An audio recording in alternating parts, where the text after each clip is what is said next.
Aujourd'hui, je vais vous parler de la graine de lin dans le cadre de nutritionniste à votre service pour mon équilibre UL. En fait, je vous présente ce PowerPoint supervisé par Véronique Provencher, professeure titulaire de l'école de nutrition de la FSAA, donc la Faculté des sciences de l'agriculture et de l'alimentation, puis membre du comité nutrice, INAF et également nutritionniste. Je vais me présenter brièvement. En fait, moi, c'est Magali Jade. Alors, je suis une étudiante de deuxième année en nutrition. Puis, j'avais le goût de m'impliquer dans ce projet-là. Donc, on poursuit avec la graine de lin. Alors ici, comment ça s'est déroulé un peu notre rencontre? En fait, j'ai fait plusieurs sondages, donc je vais vous passer assez rapidement sur les sondages, mais vous pourrez toujours vous prêter au jeu là, si ça vous tente. Donc ici, j'avais un petit sondage, la graine de lin ressemble à quoi? Donc évidemment, la réponse était B. Ensuite, on avait un autre petit sondage pour vous faire réfléchir sur vos connaissances par rapport à la graine de lin. Je vous demandais ici si vous en aviez déjà entendu parler, si vous en aviez déjà consommé ou si vous en aviez déjà utilisé. Donc, c'était un peu pour vous faire réfléchir par rapport à ça. Par la suite, on avait une petite comparaison ici. Là, en fait, j'aime bien comparer les graines de lin aux graines de sésame brune. Donc, ça ressemble beaucoup aux graines de sésame brune parce qu'ils ont la même forme, en fait. Donc, pour les gens qui ne connaissent pas ça, c'est bien d'avoir une image en tête. Ensuite, les graines de lin, vraiment, là, sont très, très nutritives. Puis, on va y en venir un peu tout à l'heure par rapport à la valeur nutritive. Donc, ensuite, on y allait avec un vrai ou faux, donc un autre petit sondage là, pour savoir si vous connaissiez les variétés de la graine de lin. Alors, vrai ou faux, il existe seulement 3 variétés de graines de lin. Eh bien, c'était faux. En fait, vous voyez à votre gauche les graines de lin jaune, puis à votre droite, les graines de lin brune. Donc, il y a seulement 2 variétés en ce moment qu'on connaît. Par la suite, on y allait avec un autre petit sondage. Donc, le Canada est l'un des plus grands importateurs de graines de lin au monde, vrai ou faux? Eh bien, la réponse était faux. En fait, le Canada est l'un des plus grands exportateurs de graines de lin au monde. Donc, en 2017, il se plaçait au 3e rang mondial pour les exportations. Donc, ça veut dire qu'on est un très, très grand producteur de graines de lin. Donc, c'est très bon pour notre pays. Puis, on poursuit ici avec la valeur nutritive. Alors ici, on arrive à la partie, en fait, pourquoi elles sont si intéressantes, pourquoi les nutritionnistes aiment beaucoup la graine de lin. Alors, ici, je vais vous parler environ de 5 catégories. Je vais vous parler des protéines, des fibres, des oméga-3, des oméga-6 et des phytoestrogènes. En fait, les protéines dans la graine de lin sont quand même très présentes. Donc, pour votre information, je vais faire la comparaison avec une cuillère à soupe, donc un 15 ml de graines de lin. Alors, pour une cuillère à soupe, on a environ 2 g de protéines, 3 g de fibres, 2,4 g d'oméga-3, 0,7 g d'oméga-6 et on a un composé qu'on appelle les phytoestrogènes que je vais vous parler un petit peu plus tard.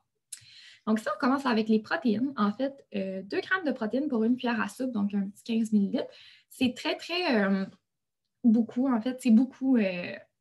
Puis, à titre informatif, là, la graine de chanvre a 3 g de protéines par portion de 15 ml. Puis, la graine de chia a également 2 g.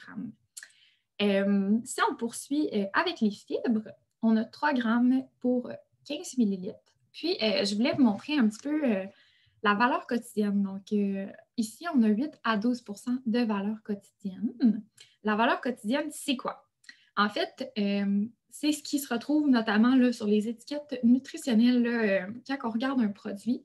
Puis, il y a le pourcentage à droite sur l'étiquette. Bien, ça, c'est la valeur quotidienne. Donc, c'est quoi la valeur quotidienne?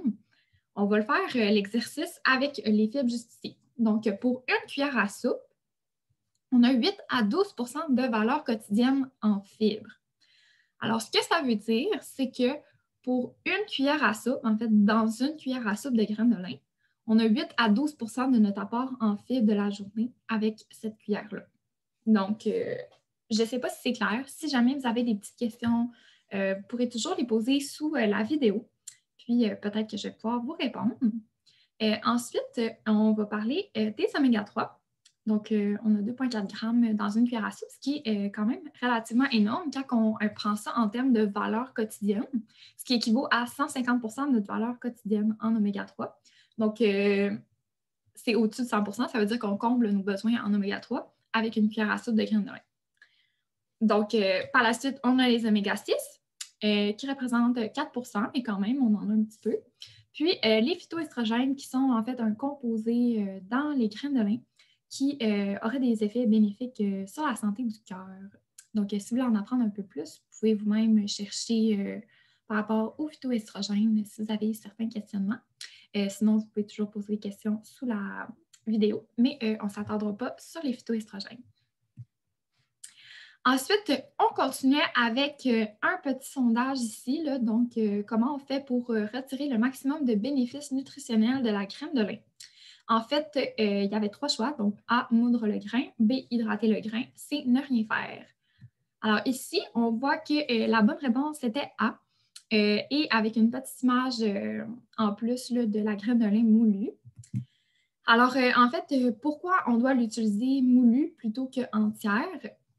En fait, c'est pour retirer le plus de bienfaits nutritionnels parce que l'enveloppe de la graine résiste à nos enzymes digestives. Donc, nos enzymes digestives, c'est ce qui va digérer les aliments. Puis, elles seront pas capables, les graines de lin ne seront pas digérées par notre organisme. Donc, ils vont être excrétés là, de manière intacte. Là. Vous pouvez tenter l'expérience. Vous allez en retrouver intacte dans vos selles. Donc, ici, c'est ça. On doit vraiment moudre la graine pour retirer tout ce qu'on vient de parler, là, soit les fibres, les protéines, tout ce qui est oméga-3, oméga-6.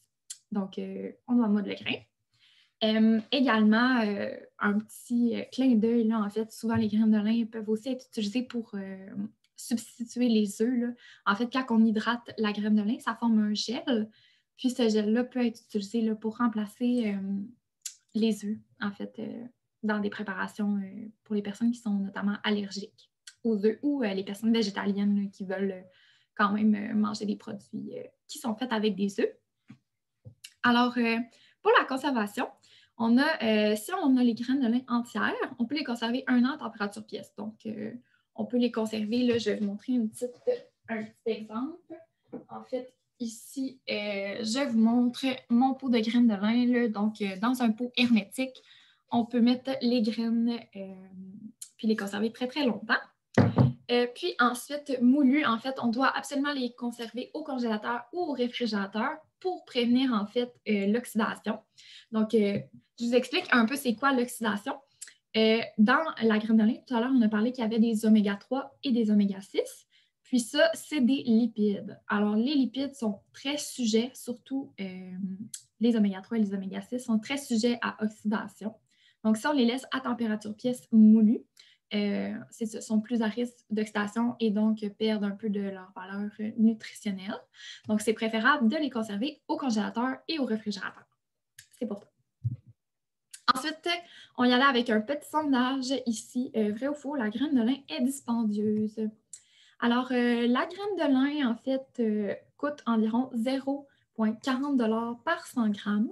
Donc, 40 sous par 100 grammes. Puis ici, je faisais une petite comparaison. Là, donc, un 100 grammes de graines de lin, si une cuillère à soupe égale 4 grammes de graines de lin, on a environ 25 cuillères à soupe dans 100 grammes. Donc, pour les plus visuels, ça peut être aussi équivalent à 1 tasse et demie. Donc, c'est très peu. Là. Si on considère en fait qu'on mange, par exemple, je ne sais pas, 2 à 3 cuillères dans nos aliments, par exemple dans notre yogourt ou X autres aliments, ça revient vraiment pas cher la consommation. Ici, on terminait en fait avec des petites idées de recettes. Là. Je commence par vous dire que j'ai mis quelques photos et quelques recettes directement sur la PowerPoint et on pourra mettre les liens disponibles sous la vidéo pour que vous ayez voir les recettes que j'ai créées, notamment pour le BEN, donc le Bureau d'entraide en nutrition, qui est en fait une association étudiante là, de la Faculté des sciences et de l'agriculture et de l'alimentation. Puis, j'ai créé notamment la chapelure. Donc, ici, je vous donne un exemple de recette. Donc, la chapelure, on peut c'est ça, créer notre propre chapelure si on veut être, par exemple, comme moi, sans gluten, en ajoutant une quantité de graines de lin dans notre mixture. Donc, je vous ai mis le lien.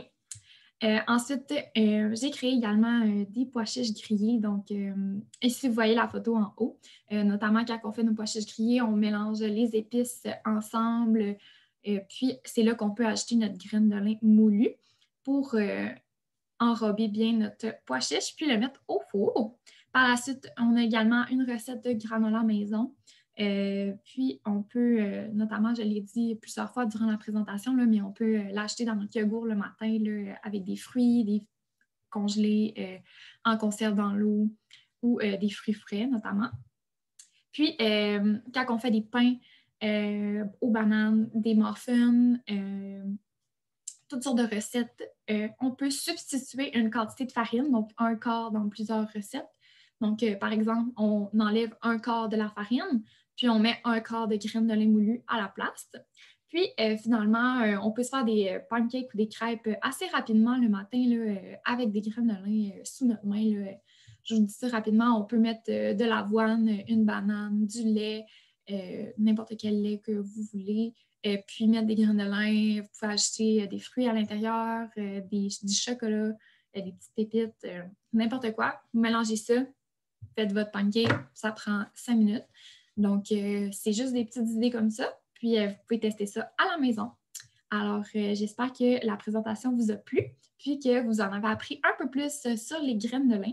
Donc, si jamais, je répète, si vous avez des questions, vous pouvez toujours écrire sous la vidéo et merci.